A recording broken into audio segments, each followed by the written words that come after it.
अपार प्रेम। ये कहानी समर और अर्पण की है। समर और अर्पण बहुत अच्छे दोस्त थे। समर की अभी अभी शादी तय हुई थी प्रतिमा के साथ। प्रतिमा बहुत ही सुंदर, सुशील, सभ्य और गुणी लड़की थी। साथ वो अपने पिता की एक लौती बेटी थी। उसके पिता समर के पिता के ऑफिस में ही कार्य करते थे। तभी एक दिन समर के पिता की नज़र प्रतिमा पर पड़ी और उन्होंने उसी वक्त उसे अपने घर की बहू बनाने का फैसला किया था। पर समर इस रिश्ते से खुश नहीं था, क्योंकि वो अपने बचपन के दोस्त या यूं कहे प्रेमिका प्रांतिका से बेहद प्यार करता था। इस बात से नाखुश होकर उसने अपने पिता को अपने और प्रांतिका के रिश्ते के बारे में बताया, परंतु उन्होंने उसकी एक बात नहीं मानी। वजह थी उनका प्रतिमा के संस्कारों के प्रति आकर्षित होना। उसकी कोमलता की छवि इस तरह उनकी आंखों पर पड़ी थी कि उसके आगे उन्हें कोई भी दिखाई नहीं देता। उन्हें अपने एक लौते बेटे के लिए एक घरेलू, समझदार और सभी संस्कारों से युक्त लड़की चाहिए थी, जो उनके परिवार को एकजुट कर, हिलमिल कर, प्यार और विश्वास से जोड़कर रख पाए, जिसकी मूरत उन्होंने प्रतिमा में देख ली थी। इसी कारण उन्होंने समर को प्रांतिका को छोड़ प्रतिमा से शादी करने को राजी कर लिया। अब जैसे जैसे दिन नज़दीक आ रहे थे, समर और प्रांतिका एक दूसरे से बिछड़ने के गम में डूबते जा रहे थे। उन्हें अब अपनी इस रिश्ते की जुदाई साफ दिख रही थी।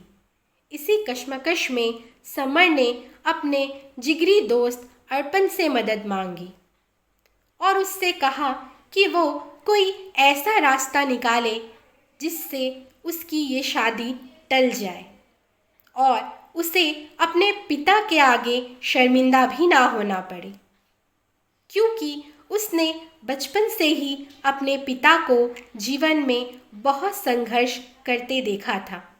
वो अपने पिता को कभी भी दुखी नहीं देख सकता था, चाहे इसके लिए उसे अपने पिता के कहे अनुसार ही क्यों ना सब कुछ करना पड़े।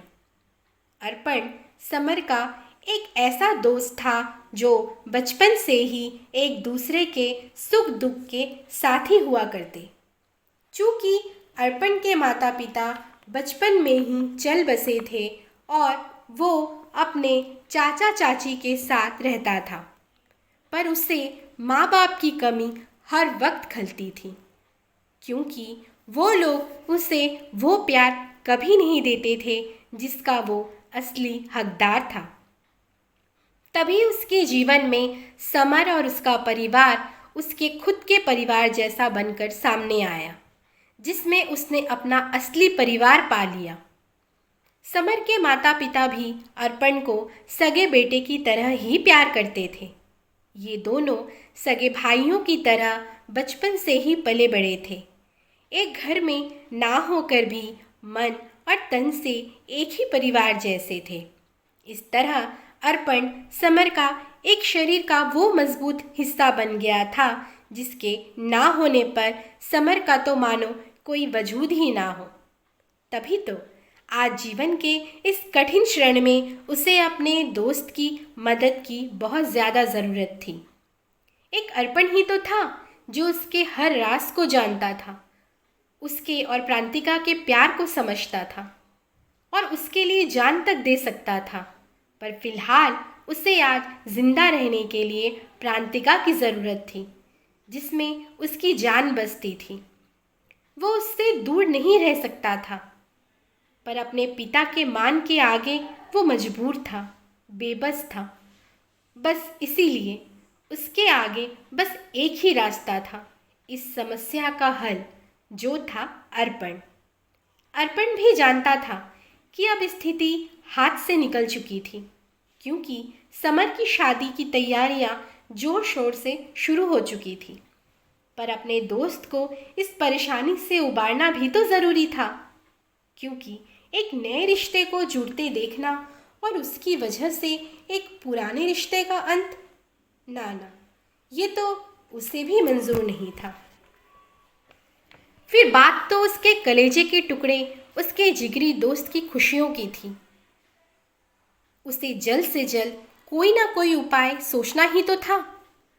तभी कुछ सोचकर वो समर के पास जाता है और उससे कहता है कि समर भाई, मैंने एक रास्ता निकाला है, पर शायद तुझे ये मंजूर ना हो, पर इससे हमारी मुश्किल कुछ हद तक दूर हो जाएगी, ऐसा मुझे लगता है।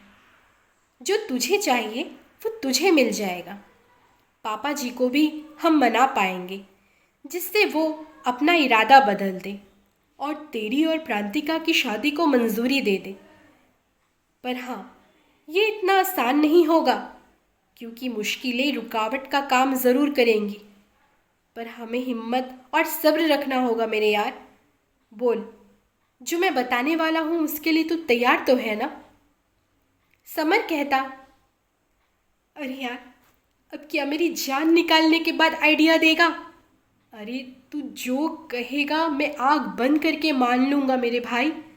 बस कैसे भी मेरी प्रांतिका मुझे दिलवा दे, हम दोनों को अलग होने से बचा ले। मैं मर जाऊँगा, मैं उसके बिना जी नहीं पाऊँगा। मेरे मरते हुए रिश्ते को बचा ले भाई, तू ही अब मेरा मसीहा है। मुझे इस दलदल से निकाल, बता हमें क्या करना है। जैसा तू कहेगा मैं वही करूँगा। अर्पण कहता, तो ठीक है, सुन, कल हम प्रतिमा के पास जाएंगे और उससे कहेंगे कि क्या वो ऐसे किसी इंसान को अपना जीवन साथी बनाना चाहती है जो पहले से ही किसी और को अपना सब कुछ मान बैठा है। इसमें उसकी खुशी नहीं बल्कि बर्बादी है। शायद इस बात को जानने के बाद वो इस शादी के लिए मना कर देगी, ताकि 3 जिंदगियां बर्बाद होने से बच पाए।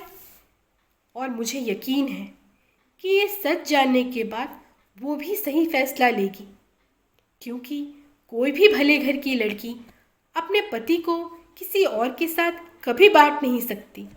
और यहाँ तो तू प्रतिमा को ना जानता है, ना समझता है, और ना ही उसे चाहता है। दूर दूर तक तुम दोनों की नहीं बनती। फिर ये शादी कैसी, ये रिश्ता कैसा? अगर तूने ये बात पहले ही उसे बता दी होती तो आज इस सिचुएशन में आकर हम नहीं फंसते मेरे यार। पर मेरे भाई, कुछ भी हो जाए, मैं तेरे, प्रांतिका और प्रतिमा के साथ कुछ गलत होने नहीं दूंगा। चाहे मुझे कुछ भी करना पड़े, सब सही हो जाएगा। पहले उससे मिलते हैं, आगे की बाद में देखेंगे। ट्रस्ट मी, सब सही होगा। तेरी दोस्ती, तेरा विश्वास, बस ये दोनों मेरे लिए अनमोल है। तेरी दोस्ती मेरे लिए एक तपस्या है, वो प्रेम है जो मुझे वो सहारा देता है जिससे मुझे अपने जीवन में हर लक्ष्य को पूरा करने की प्रेरणा मिलती है। मैं तेरी इस दोस्ती को बिखरने नहीं दूंगा, तेरे इस विश्वास को किसी भी हाल में टूटने नहीं दूंगा। तेरे लिए तेरी दोस्ती, ये तपस्या मैं टूटने नहीं दूंगा मेरे यार। बस वेट कर।